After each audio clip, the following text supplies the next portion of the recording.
So, Jeph, I have to tell you about something that really bothers me. Can I do that? Go on. This is interesting. So lately I've been spending a lot of my time doing social media strategy and monitoring accounts and spending a lot of time on Twitter and Facebook and Instagram and things of this nature. And I have seen, and I see this over and over and over again, that businesses act like businesses on social media. They don't act like people, and I know that isn't like groundbreaking or anything, but it's so frustrating to me because it seems like when you start a business and you decide to take it online, you take off your person hat and you just put on your business hat, and you end up having conversations with people or talking to people who you want to bring on as customers in a way that you would never ever talk to them. That if you talk to them, do you have a good example of that? This sounds really interesting. You have an example of the automaton response. Well, okay, I don't want to dig Swish LA too much, and I think they've improved since, but Swish LA used to have an auto response feature where if somebody complained, they would just hit them with an auto response tweet that said, "Sorry, you had a bad time. Here's a form to fill out for next time." But their entire Twitter feed was just those auto responses. So if you looked at the feed, it was just them apologizing all the time. There was no conversation and no engagement, and it was phoned in. It's so easy, I think, to talk to people like people, and I think when you see the engagements on social media that people are talking about. Let's qualify that. You say it's easy though, but you're in a different generation than the vast majority of business. When you say how you're talking humanly on Twitter, I don't think that is normal. I do not think having a personality talk like human beings, because what we're taught in business schools is that professional speak is not having fun, it's not talking like a human, it's talking very jargon-based and using big words that nobody really knows the meaning of until you Google it later on and say, oh my god, that's what juxtaposition means? So I guess it's just accepting sort of a paradigm shift that like the mass media marketing era that came in where it was about exposure, it was about putting up the biggest sign. Sale this Sunday.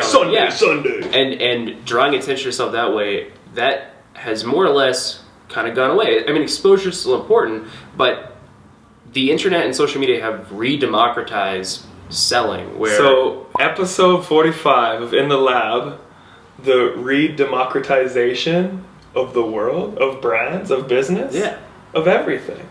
It's entirely about just practicing the golden rule and accepting that if you want to succeed as a business and if you want to have a good life as a person, you should treat other people the way you would want to be treated. You should talk to them the way you'd want them to talk to you. And it doesn't matter if you're a business or a person, you should always be practicing that rule. So unless, as a business, you would want someone walking up to you and say, "My name's John, I sell houses," over and over and over again, and not asking you... Just listed. Exactly. Okay, the other one we have to talk about then is, well, how does a nonprofit do that then? So if you're a fundraising and that's your number one thing, and you have to ask for money, that is like, you don't do that online. But now people will ask, will you sponsor this? Will you sponsor this? Will you? And I think that's almost becoming too easy now as well. Anybody can ask now, and you can find anybody you want in the world, but if you tweet Brett Wilson, hey, you're going to support this? What are the odds that he's going to say, you know what? Thanks, Conrad Hewitt from Regina. Yeah, I cannot believe you sent me that, little old Brett Wilson, and I'm going to help you now. That doesn't happen.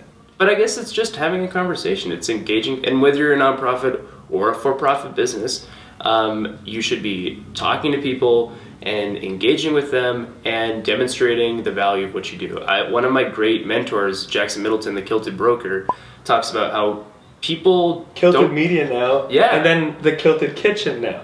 Oh, really? Isn't that? Well, if you follow him on Instagram, you should follow him on Instagram. The Kilted Kitchen has been hashtagged a lot lately. I don't know, Jackson, if you're up to something, let us know. We're hungry here. But he talks about how people do business with people they know, like, and trust. It's not just about seeing something and knowing that it's there. It's about having that candid conversation with an organization and saying, okay, I'm aware you're there. Okay, I like you. We've got to know each other. Yeah. He also talks about how people don't care about businesses that don't care about them. If you're not demonstrating that you actually give a hoot about the people who you're trying to sell to, why on earth would I ever care about what you have to say about it? which is completely opposite from the previous era we came from, which was just have a better sale, just offer a better price, just offer a better promotion. It's really funny, in my marketing class, we talked about this, how the 4 Ps is a very elementary way to look at marketing, and it's not having a promotion and a decent product gets you nowhere now. It's, we talk about the 4 Cs now, of what's your community like, how do you care, what kind of content are you putting out, and what context are you building with that. And it's kind of the new evolution. I think what you talked about is how the golden rule has been forgotten, but now you need to remember, it's so much more important now for everyone to remember that golden rule. Don't do things that you wouldn't expect to do, or you wouldn't expect others to do to you. Exactly. We could talk about this for hours, probably. We shouldn't. We should get a podcast. The other one, we can do that. No. The other one I was going to say was the gal that phoned into SaskTel, demanded to talk to the CEO, and they kept prying. She's like, I want to speak to them. They're like, well, why? She said, well, there's somebody on the phone, had her name down, and said that she's never had that great of service ever. And when they asked this lady that worked with SaskTel for years and years, she's almost a lifer there, and they asked, well, why do you give such good service? After all these years, you still give good service? You know what her response was? Oh, my goal is to make someone's day every day. Your goal is to make someone's day every day. So take the golden rule and take that one step further and do one thing a day. And how easy is that for customer service? Make one smile a day. Exactly. So, practice the golden rule. Don't treat other people in a way that you wouldn't want to be treated. It's so basic, but it's so important. Want a lottery ticket? Show us how you're making somebody's day, and I'll send you one in the mail. Don't believe me? The horse will tell you. Peace be to Journey.